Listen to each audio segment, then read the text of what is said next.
Magandang hapon po sa bawat isa. Ngayong araw ng linggo ito, tayo po ay excited sa pag-aaralan po natin ngayong hapon. At bago po ang lahat, ako po muna ay magpapakilala. Ako nga po pala si Pastor FB Banyares. Ako po ang pastor dito sa Jesus Covenanted Community Worldwide Church, Bagong Silang. At bago po ang lahat, tayo po magpapatuloy. Don't forget to share our page and invite those people na mga kilala nyo po talaga dahil sa hapong ito, may kita at mabibigay sa atin ng kaalaman ng Diyos kung paano i-manage ang ating mga daladalahin sa ating mga buhay. Pero bago po ang lahat, tayo po ay manalangin. Ama, marami pong salamat sa hapong ito. Hayaan, O Diyos, na buksan mo ang mata ng aming pangunawa at maunawa at maintindihan po namin ang iyong salita, itanim mo po sa aming mga puso. At ipinapanalangin ko rin po, O Diyos, yung mga nanunood, hayaan na pagpalain mo sila sa hapong ito. Ang bawat isa po sa amin ay matanggap namin ang kapahayagan na nagmumula sa iyong salita. Lord, I pray that to those who are watching this live streaming, they will receive the blessings that comes from your word. This is our prayer, and lead us with your spirit. In Jesus' name, Amen. So, Amen po. So, ngayong umagang ito, ngayong hapong ito, gusto kong simulan ang aking ituturo ngayon at buksan po natin ang ating mga Bible. If you have a Bible with you today, please open your Bible in Psalms 55 verse 22. Give your burdens to the Lord, and He will take care of you. He will not permit the godly to slip and fall. As we heard and as we read, the Word of God encourages us to give our burdens. So, today, our topic is what to do with life's burden. So may mga burdens po ang bawat isa. Sa Tagalog po, yung mga bigatin. Ano po yung mga bigat na dinadala po natin? Yan po ang pag-uusapan po natin. Higit sa lahat, sa mundo pong ito, ay talaga pong naglipana. Everywhere you will go, merong tinatawag na burden in life. So yan po makikita at pag-aaralan po natin. At lahat po yan nakakaranas ng tinatawag na burden. All of us, all humanity will experience yung burdens in life. So, ang burden, there is no respect of persons. The rich have their shares as well as the poor. Anong ibig ko pong sabihin? Yung dalahin po sa buhay, yung kabigatan po sa buhay, lahat po ay nakakaranas. Pag sinabing no respect, sa Tagalog po, wala pong sino-sino ang bigat ng buhay o kabigatan ng buhay na pwedeng maranasan ng mga tao. At hindi nyo po ba alam na often the deepest and most poignant o yung tinatawag na deeply affecting burdens are not seen. So nakita po natin, ang pinakamatindi daw po na nakakaapekto, yung talaga pang sa kaibuturan ng ating mga puso, yung tinatawag na deeply affected na burden, ito po ay hindi nakikita. So ano po ba ito? What kind of burdens do people carry? Sabi sa Tagalog, ano bang klaseng mga kabigatan ang kadalasan o yung mga nadadala ng mga tao? So number one, what kind of burdens do people carry? Number one, burdens to do with the home. Anong ibig sabihin po dito? As we know, sabi pong ganon, meron po tayong tinatawag na kasabihan na home, sweet home. Tama po? Pero hindi po lahat nakakaranas ng tinatawag na home, sweet home. So, ibig sabihin, many of us, malamang ikaw ngayon na nanonood, ay eto ang bigatin mo, yung burdens to do with the home. So, ibig sabihin, hindi mo nararanasan yung tinatawag na home sweet home. At higit sa lahat, may kanya-kanya po tayong mga tahanan at minsan, mapapansin po natin yung word na home sweet home ay hindi po naranasan. Why? Marami po ngayon na mga tahanan o marami po ngayong pamilya, siyempre sino po ba yung nakatira sa tahanan kundi ang pamilya, nakakaranas mo tinatawag na poverty. Mayroon pong nakakaranas na sickness. No? Kaya hindi po, ito po talaga sa loob ng tahanan natin, ito naging kabigatan. Bakit? May sakit yung parents mo, kaya, for example lang po yan, o minsan naman po, yung tinatawag na kahirapan sa loob ng tahanan. At ano pa? Yung tinatawag na broken relationship. So, how you can feel yung tinatawag na home sweet home if your home experience this kind of situations, no? Yung poverty at yung pinakamatindi niyan, yung tinatawag na broken relationship. So isa po ito sa burden, na unseen burden ng mga tao. Hindi natin napapansin to, hindi to nakikita. Why? Because sa tahanan po nila ito nangyayari. Malamang ang tahanan mo ngayon ay nakakaranas ng ganito. Pastor, talagang ang pakiramdam namin, broken ang relationship namin sa bawat isa. Yung iba naman, may sakit. Yung iba naman, nasa kahirapan ng kanilang buhay. So, iba't ibang tao, iba't ibang tahanan, but yung word na home sweet home, sometimes we will not experience that. Why? Because of the life burden. O yung sa Tagalog, yung mga kabigatan ng buhay natin. Yan po ang una po, burden to do with the homes. Number 2, yan po yung number 1. Ito yung number 2, the burdens of business responsibilities. So marami po sa atin, hindi po natin to alantana. Hindi po natin nakikita to. Mga unseen burden that deeply affect people. Yung alin? Yung burden of business responsibilities. Akala po natin pag may negosyo, uy, yaman mo naman. When somebody have a business, many people will tell them, oh, you're so rich because you have your own business. But hindi nila alam. They don't know what the story telling about, no? Ng mga taong may mga business. So may mga problema po sila. Lalo tigit sa lahat ngayon po yung dumaan na pandemic. Almost, I think, close to 4 or 3 months na talagang wala pong galawan ang negosyo. So maraming tao ngayon ganito ang burden nila. Paano masusurvive ang business? Yung mga responsibilities nila, yung gagawin nila, no?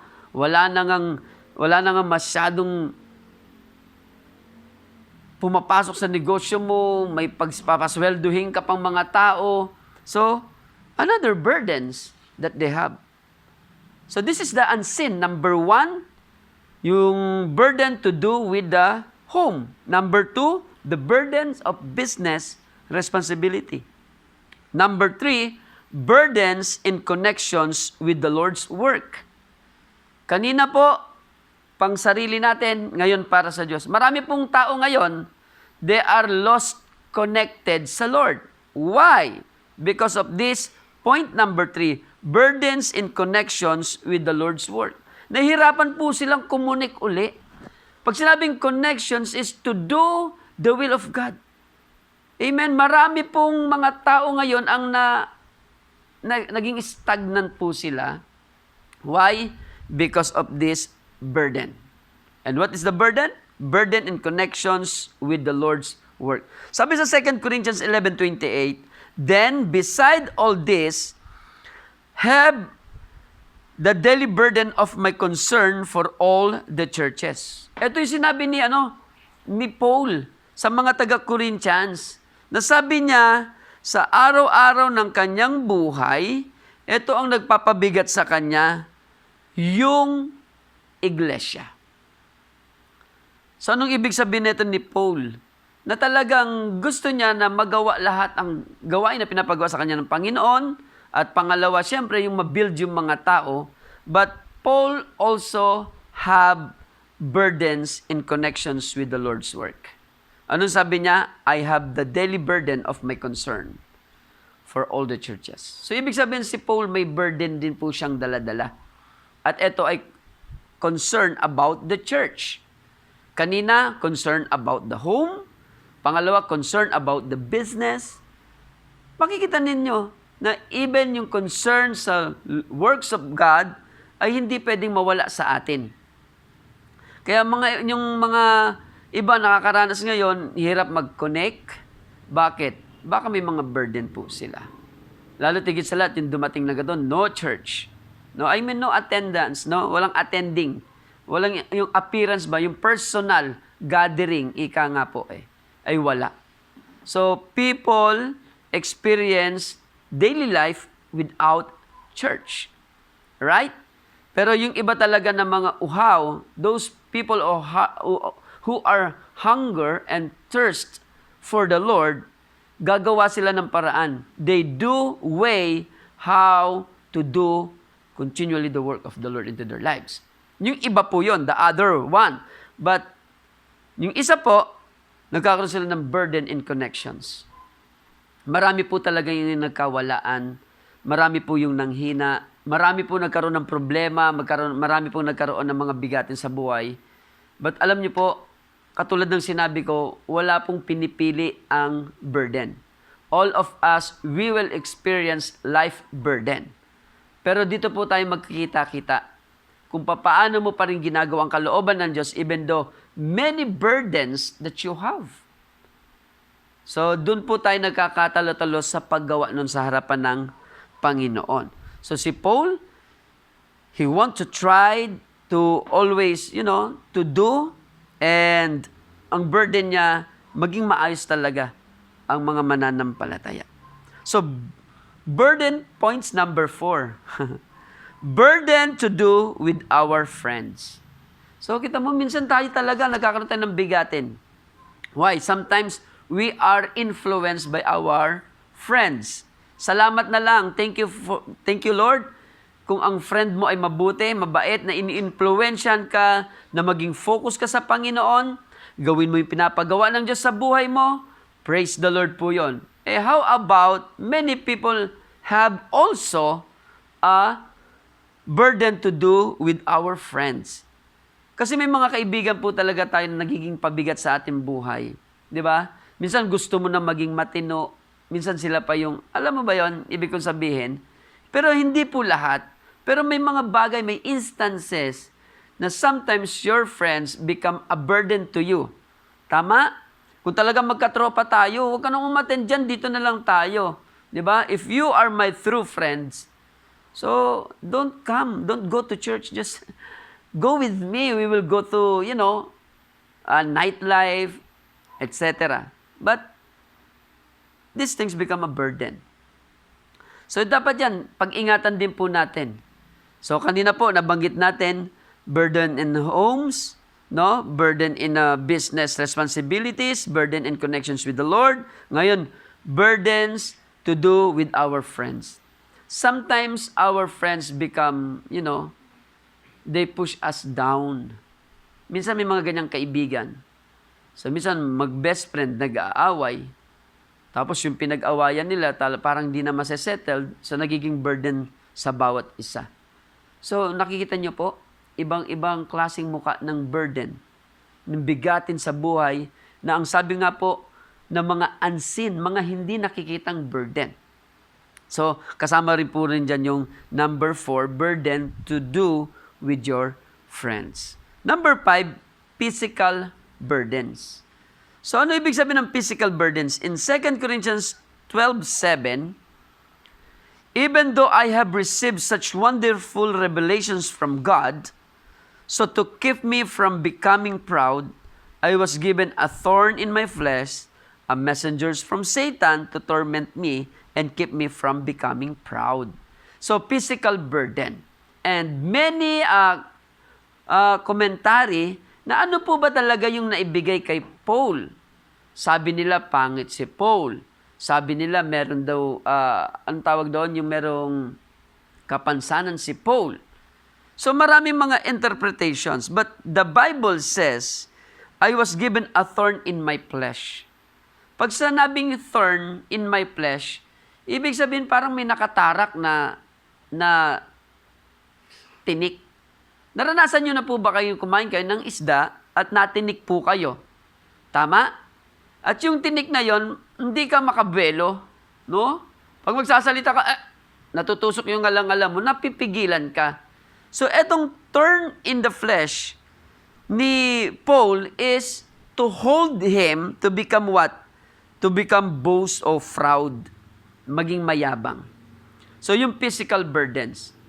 At kung titingnan natin yung mga burdens na sinabi ng mga komentary, na sabi nga ganun, mga kapansanan, so, minsan talaga, sa totoo lang talaga, burden din po talaga yon yung may mga kapansanan. Hindi ko po kayo sa kung anong nais kong iparating. Mahirap po talaga. Tama? Alimbawa, ikaw, isinilang kang nakakakita, no? 7 years old, 12 years old, 15 years old, nakakakita and someday, isang araw, no? Na disgrasya ka, and then nawala yung paningin mo, o kaya nawala yung kaliwa mong kamay, kanan mong paa, and then, mamumuhay ka ngayon patuloy kasi buhay ka pa, pero meron ka ng damage. So parang parang hindi ka na buwelo. Ang tawag diyan ay physical burden. Tama? Kasi makita mo, hindi na, yung tinatawag na, anong tawag doon? Yung sarili mo, yung self-esteem mo, bababa na. Bakit? Kasi may kapansanan na. So, kaya alam niyo po, yung mga taong may kapansanan, wag po natin silang tignan na may kapansanan. Tignan po natin silang normal, na katulad din po natin. Dahil kung lagi natin papakita yung kapansanan nila, lalo itong magiging kabigatan sa kanila. Amen po ba roon? Kaya kung may mga tao tayong nakikita na may mga, may mga mali sa kanila, siguro ito isang bagay na dapat natin gawin. Turuan natin itama ang mga bagay na iyan. At yung mga physical burdens na yan, ay hindi rin nalusutan ni Paul. At kilala natin si Saint Paul, that he is well known that he wrote books from the Bible by inspirations of the Holy Spirit. Yan, nasulat niya yung Ephesians, Galatians, Philippians, Titus, di ba? Mga personal letter. So, may kita natin, but, ano sabing ganon? So, to keep me from becoming proud, I was given a thorn in my flesh, a messenger from Satan to torment me and keep me from becoming proud. So, ibig sabihin, nasa kanya po yun. At hindi natin maitutukoy ng tuwiran, pero maraming mga comments na pangit o kaya may kapansanan siya. But whatever it is, one thing na pinapakita sa atin ni Paul, even though meron siyang physical burdens, so anong ginawa ni Paul? He continually served the Lord. So gusto ko ipakita sa inyo mga iba't ibang mukha ng burden, but at the end of this, I will challenge you na huwag tayong mapigilan ng mga burdens na to. Amen? Dapat makita po natin kung paano po i-handle ang mga bagay na ito. So number 6, na points natin, temperamental burdens which make us particularly prone to fear, worry, depressions, and even despair. Pag sinabing temperamental burdens, ito po yung tinatawag na yung yung mood. Marami sa atin, yung prone, konting kaluskus lang, natatakot na sila. Yung iba naman, konting bagay lang nawala sa pamilya niya, nag-aalala na siya. No? Tapos minsan, konting problema, depressed po agad siya. At minsan, hindi na po siya nagiging, hindi na siya determinado, bakit despair na po siya. So, marami po itong burden na to. Minsan nakita natin, bakit kaya ang behavior nito? Bakit kaya ang pag-uugali nito ganito? Baka hindi mo alam, meron siyang tinatawag na temperamental burdens. Na kung saan, he is quick to become fearful, worry, and depressed. So this is another burden. Kaya pinsan pala makikita natin, pag may problema siya, nanlulumo na agad siya, may burden. So what we gonna do? We must encourage them. Kaya sana makita natin, at mapagtanto po natin na ang bawat isa po sa atin ay huwag po tayong magdagdag ng pabigat sa mga taong nasa paligid natin. At kung meron mang kabigatan sila, maging pong tayo po maging life boy. Alam niyo pa yung life boy, yung palutang. Yung lifebuoy po, yung bilog po yun na nakatali sa net, na pag inilagay sa dagat, makita mo mga iba-ibang kulay, yung lumulutang na yun, ang tawag yun lifebuoy. Anong purpose neto? Para palutangin o huwag lumubog yung net. Sana ganun din po tayo. If somebody have a burden, you will become a lifebuoy. Ibig sabihin, maging taga-gaan ka. Hindi yung didiinan mo, alam mo na nga nagkamali, alam mo nasa depression siya, buti nga sa'yo kasi ikaw ang tigas ng ulo mo. Please shut up, huwag po dapat tayong ganon. Dapat we must encourage them. No? Kung nakita mo matatakutin, encourage mo siya, huwag kang matakot sa ipis. Ipis lang yan. Yung ipis kasya sa bibig mo, pero ikaw hindi ka kasya sa ipis. So lamang ka. Hindi ka kayang kainin ng ipis, pwede ka lang niyang kagatin. Pero hindi ka niya pwedeng kainin o lamunin. Amen? So, tulungan natin sila na mawala yung fear, yung worry, depression, and despair. Point 7, the burden of loss and bereavement. Ano ba, paano ba? Kanina kasi pinakinggan ko to kung anong, paano pagkaka-pronounce nito eh. Bereavement. Parang ganun, bereavement. Ang spelling po, B as in boy, E-R-E-A, victory, E-M-E-N-T. Bereavement. So, yun ang pinakita roon. Ibig sabihin, ito yung matinding parang katulad din siya ng burden of loss. Yung pag-bereavement, ibig sabihin parang something na talagang, alam mo ba yun, nahihirapan dahil sa nangyaring sitwasyon sa kanila. So, meron nga po rito akong naisulat, may text po ko rito na sa John chapter 11 verse 19, and many of the people had come to console Martha and Mary in their loss. So, yung sitwasyon pong ito, si Mary at saka si Martha, namatayan po sila. So, isa rin po ito yung the burden of loss at yung masidhing kalungkutan. So, burden po rin yun yung mamatayan po ang bawat isa sa atin. And kaninang umaga, na balitaan ko na meron tayong isang kapatiran na namatay yata yung lolo niya. So, siyempre, yung kalungkutan, yung burden of loss, hindi po natin yan mawawala.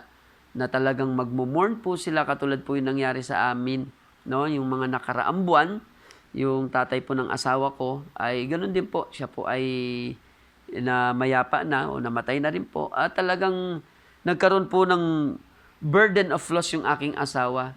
Every day, every morning, ang asawa ko umiiyak. And I will challenge them. Sinasabi ko sa kanya, ma, tama na kasi wala na si tatay. Tanggapin mo na yan dahil si tatay nasa piling na ng Diyos. So, how can you encourage and how can you comfort these people? Paano yun kung may burden of loss siya, tapos meron ka ng burden in home, nagkita kayo, hindi kayo magkakatagpo. Dahil paras kayo may bigatin. So, ano mangyari sa inyo? Baka paras kayo malungkot mag-desisyon kayo ng isang bagay na hindi tama at mapagkasundoan nyo pa. So, makita po natin na many types of burdens na hindi talaga po nakikita. At isa po yan ang burden of loss. Mahirap pong mawala ng mahal sa buhay. Mahirap pong makaranas ng masidhing kalungkutan dahil sa mga mahal mo sa buhay. So, if somebody have experienced like this situation, so please help them to recover. Amen. So, number 8, burden of disappointment. Malamang marami kang pag sinabing disappointment, mga parang, ano ba yan? Parang ganun yan no? Nadi-disappoint ka, nag-expect ka ng isang bagay pero hindi nagawa, hindi naganap, na disappoint ka. Tama? So, ang tawag din po dyan, the burden of disappointment. Kaya wag po tayong paasa. Kung mangangako ka, pag-aralan mo po ito na kaya mong gawin. Kasi mahirap po magkaroon ng disappointment. Pag alam niyo po ba itong disappointment, burden, darating po ang panahon, hindi na po siya maniniwala. Amen? Darating po ang panahon, hindi na po siya aasa. Darating ang panahon, hindi na po siya sasang-ayon. Pero sana po, kung gatong burden of disappointment, dapat lagi kong sasabihin, you must encourage them. This is not the last. Diba? Kahit sa promises ni Lord, thousands of promises that God has in the Bible. Diba? Pero wag tayong ma-disappoint if the Word of God, hindi mo pa nakikita sa ngayon sa buhay mo. Kung may pinapanalangin ka man ngayon, na sabi mo, Pastor, pinapanalangin ko na itong matagal, pero bakit ngayon hanggang ngayon wala pa rin? Huwag kang ma-disappoint. Amen? Huwag po. So number 9, the heaviest burden of all. What is that? No? Meron pa palang mas mabigat. Ay, mas pinakamabigat. Kasi sabi ito, the heaviest burden of all. None other than sin. Kasalanan po. Yan po ang pinakamabigat na burden ng isang tao. Talagang all of us will be affected. Alam niyo po ba, naalala ko yung istorya ni David. No? Si David, yung nagkaroon siya ng kasalanan sa Panginoon, hindi niya natakasan yung nangyari sa kanya. Talagang nabigatan po si David sa nangyari sa kanya. At kaya nga sabi nga, nagawa niya yung sulat niya na sinabi niya sa Salmo na, cast me not the way in your presence, O Lord. And let not, ano sabi nga? Do not take the Spirit upon me. Restore unto me the joy of my salvation. So, this is the heaviest burden that the people will experience. And that is sin. Amen? Pero sa ngayon talaga po, lahat pong yan ay may katagunan at may kasagutan. Kahit ito pinaka-heaviest burden of all, but Jesus died on the cross just to pay that sin. And if you believe that God paid your sin, it is paid. Wala pong makakapagsabi na hindi ka pinatawad ng Diyos, hindi binayaran ng Diyos ang kasalanan mo. No, nobody can tells you like that. Jesus tells us the truth. And God said, He gave His only begotten Son. What is the purpose? To save the world. So even though there's a lot of burdens in life, at ang pinakamabigat yung sin, I will encourage all of us. Even si Pastor, hindi ako nakalusot dyan sa tinatawag na burden of sin. Lahat po tayo. Pero salamat sa Panginoon, nandyan siya. Tinutulungan niya tayo. And the Bible says, if we confess our sin to God, He is faithful and just to forgive our sin. Nobody can condemn you na hindi ka pinatawad ng Diyos. No. Wala pong pwedeng makapagsalita sa inyo. Dahil yan po ang nasusulat. Yan ang sinabi ng ating Panginoon. So, this afternoon, I will challenge you. At hindi ko natapos ang aking lesson ngayon at meron po siyang part 2. Kaya watch out nyo po na sa part 2 po natin, makikita po natin what are we to do? What are we do with them? Ano yon? Yung mga burden. Ano pa dapat natin gawin sa burden natin? So ipapakita ko po yan sa next Sunday. But today, let us give our burden to the Lord. I will encourage you. Alam ko mahirap ibigay yan. Pastor, hindi ko kaya kung paano ako magsisimula. Pastor, hindi ko alam kung paano ko ito ibibigay sa iyo. But I will encourage you. Sabi ng salita ng Diyos, come to me who are worried and heavy laden. Yung mga burden. Take my yoke upon you and learn from me.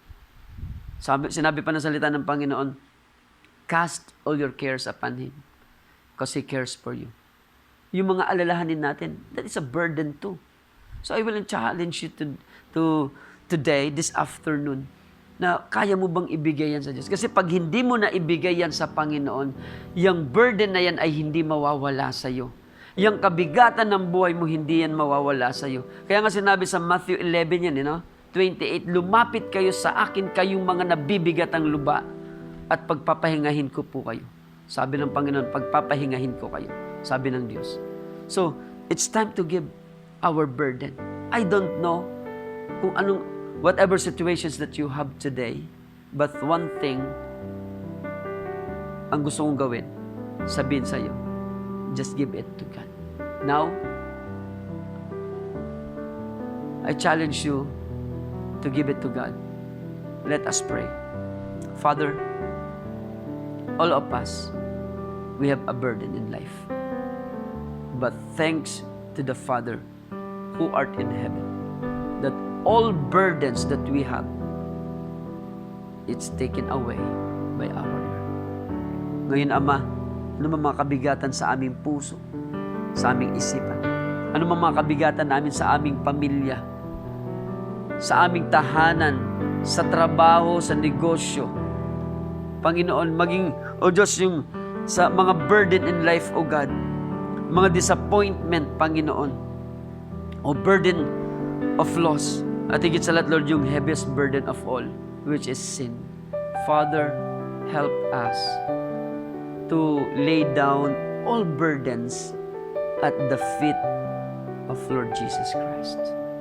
God, I pray na maramdaman nila ang kagaanan ng buhay kung papayag silang ibigay nila ito sa iyo ngayon. Father, I pray for them that let their burdens be wiped in the mighty name of Jesus. Father, I thank you, I love you, and I honor you. In Jesus' name we pray. Amen. So, maraming salamat po sa pakikinig po ninyo. Abangan nyo po yung part 2 ng ating life burdens. So, patuloy po tayong aral ng salita ng Diyos, and we will encourage you na kahit saan ka mang parte, wherever you are, I invite you to join with us, and we called it Start Up Your New Life. So, pwede po kayong mag-in doon, at ang teaching po natin ay through Zoom. So, hindi na po kayo alis ng bahay ninyo.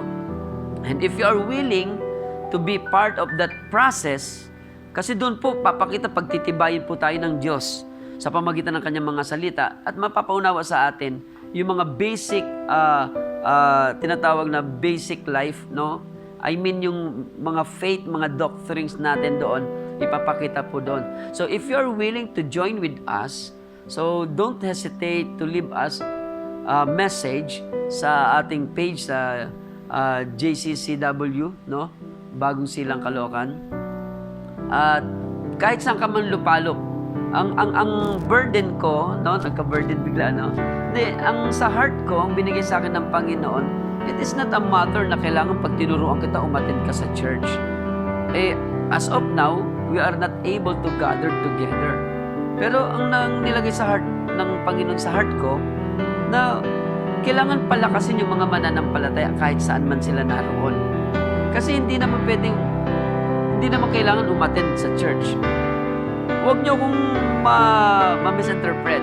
As of now, hindi po pwede. Pastor, paano pag pwede na? Ay, di maghanap ka ng church, ma-attendan mo. Ang pinakamaganda kasi po rito, ay tayo po ma-build the Word of God in time of this pandemya. At malamang ito nagiging burden in life ng buhay ng bawat isa sa atin. So maraming pong salamat. At ako po si Pastor FB.